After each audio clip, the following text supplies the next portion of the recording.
জি sir. হ্যাঁ হ্যাঁ, আসছি আসছি, এক্ষুনি আসছি। এক্সকিউজ মি, জি বলুন। ডক্টর রিনি আছেন? জি আছেন, পেশেন্ট দেখছেন। ওখানে বসুন, 2 জনের পর আপনাকে ডাকা হবে।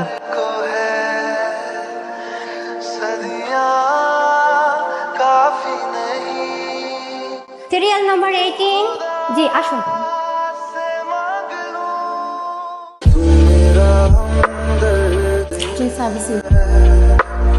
বসুন। কি সমস্যা?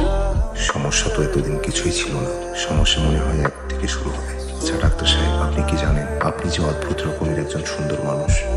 দাঁতে কি বেশি ব্যথা? কথা বলতে পারছেন না? ডাক্তার সাহেব সত্যি কথা বলতে পারছি না, আমার ভিতরে যে কি পরিমাণ পাকুম পাকুম করছে সেটা আপনাকে কি করে বলি। আচ্ছা আপনি আসুন, আমি আপনার ডাক্তার দেখে দিচ্ছি। প্লিজ এখানে শুয়ে পড়ুন।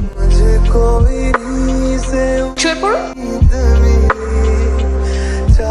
হা করুন। জি হা করুন। ডক্টর রিনি, আমি সামনে, আমার কাছে আপনার বায়োডাটা আছে, মা বলেছে আপনার চেম্বারে এসে দেখা করতে। ও আই এম এক্সট্রিমলি সরি, আমি আসলে বুঝতে পারিনি। আমি অফ করে দিচ্ছি। প্লিজ আপনি মানে অ্যাকচুয়ালি আমার তো এখন ডিউটি, আপনি একটু বাইরে ওয়েট করবেন প্লিজ। জি বাইরে ওয়েট করছি।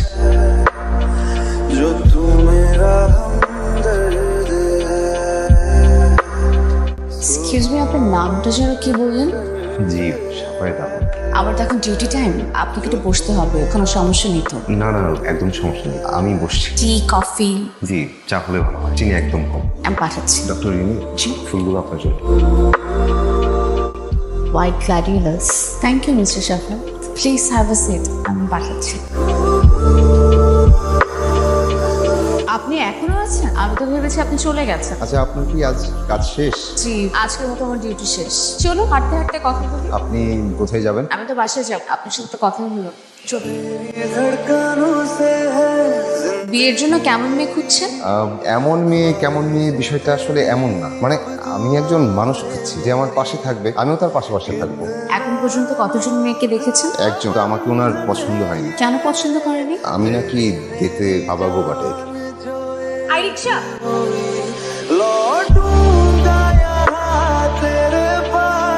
উত্তরটা আমি দিয়ে দিই। এটা আসলে সত্যি কথা বলেছে, আপনি আসলে একটু হাবাগোবা টাইপ। হাবাগোবা ছেলে নিয়ে আমার কোনো সমস্যা নেই, আপনাকে নিয়ে ভাবা যেতে পারে। 2টো এক্সামে কিন্তু পাশ করে গেছে, আর 3টা বাকি। একটা কথা বলি, এই ফুলে কোনো গন্ধ নেই কেন? আচ্ছা মানে ফুলে গন্ধ না থাকায় কি আমার ফেল করার সম্ভাবনা আছে? আপনার কেমন স্মেল পছন্দ? কেরোসিনের গন্ধ পছন্দ আমার। কিসের স্মেল? কেরোসিনের। অনেক দেরি হয়ে যাচ্ছে, আজ আসি। মামা চলেন।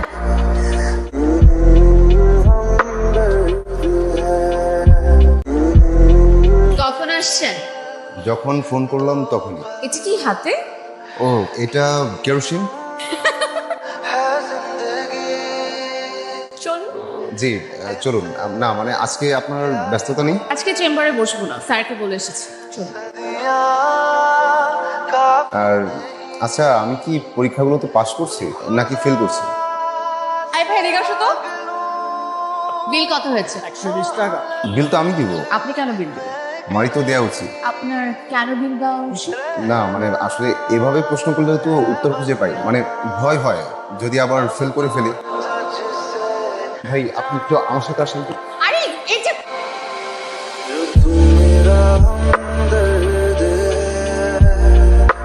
মামা আপনি একটু সামনে গিয়ে দাঁড়ান। ওনাকে ছেড়ে দিতেন, ভেতর সামনে মামা খুব খুশি হবেন। আজ না আরেকদিন।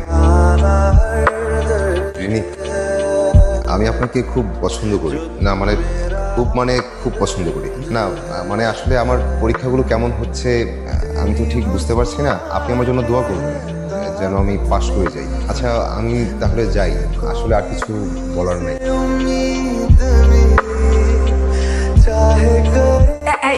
রিনি, এই ছেলেটাকে দেখ, এই ছেলেটাকে না আমার খুব পছন্দ হয়েছে। বিসিএস ক্যাডার, তোর সাথে খুব মানাবে।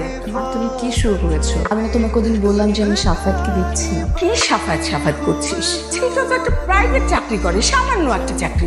তুমি ওনাকে আমার চেম্বারে কেন পাঠিয়েছো বা আমার সাথে কেন পরিচয় করে দিয়েছো? পাঠিয়েছে তো কি হয়েছে? আমার যেখানে পছন্দ হবে আমি সেখানেই বিয়ে। তোমার পছন্দ তাহলে কি মা? বিসিএস ক্যাডার, অনেক টাকা পয়সা। আমার পছন্দ যে কি সেটার উত্তর আমি তোকে পরে, তুই ঘরে যা।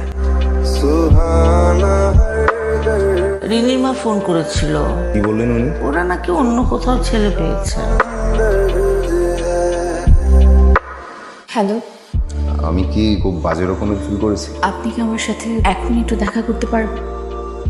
আমি আসলে আপনাকে কি বলবো আমি বুঝে উঠতে পারছি না। আমরা দুজন কথা বলে একটা সমাধানে আসতে পারি না? সুন্দর সমাধান, কথা বলে যদি সবকিছু সুন্দর সমাধান হতো না, তাহলে হয়তো শহরের অনেক মানুষই না ঘুমিয়ে রাত কাটাতো না। কথা বলে যদি সবকিছুর খুব সুন্দর সমাধান হতো, তাহলে হয়তো কিছু মানুষ দিনের পর দিন বালিশের মুখ গুছিয়ে কাঁদতো না।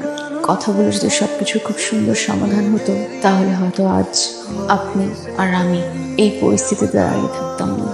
তাহলে কি আমাদের দুজনের পথ দুদিকে চলে যাবে? রিনি, একটা সময় আপনি আমাকে মিস করবেন, আমার তাই মনে হয়। কাল সন্ধ্যায় আমাকে পাত্রপক্ষ দেবে।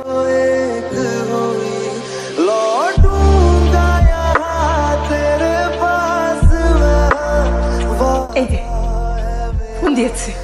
হ্যালো আপা, আপনারা কোথায়? আসতে পারবেন না মানে? কি হয়েছে? আপা, আপনার কাছে লুকিয়ে কোনো লাভ নেই। আমরা একটু অন্য জায়গাতেও বিয়ে দিয়েছি, বুঝতেই পারছেন আপা, একমাত্র ছেলে আমার। আপা, আপনি যেমন চান আপনার মেয়েটার ঠিকঠাক একটা ছেলের সাথে বিয়ে হোক, ঠিক আমিও তেমন চাই আমার ছেলেটার ঠিকঠাক একটা মেয়ের সাথে বিয়ে হোক। আচ্ছা আপা, আজ তাহলে রাত। ঘটনাটা তাহলে কি ঘটলো? কি আর ঘটবে, যা আমরা ঘটিয়ে রেখেছি সেটাই ঘটলো। ছেলে মেয়েদের জন্য বাবা মায়েরা আজকাল টাকার মেশিন খোঁজে, ভালো মনের একটা মানুষ খোঁজে না। হ্যালো, এই মুহূর্তে আপনি কোথায় আছেন? আপনি এখানে কেন? আমি ঠিক জানি না, আমার মনে হচ্ছিল আমার এখানেই থাকা উচিত।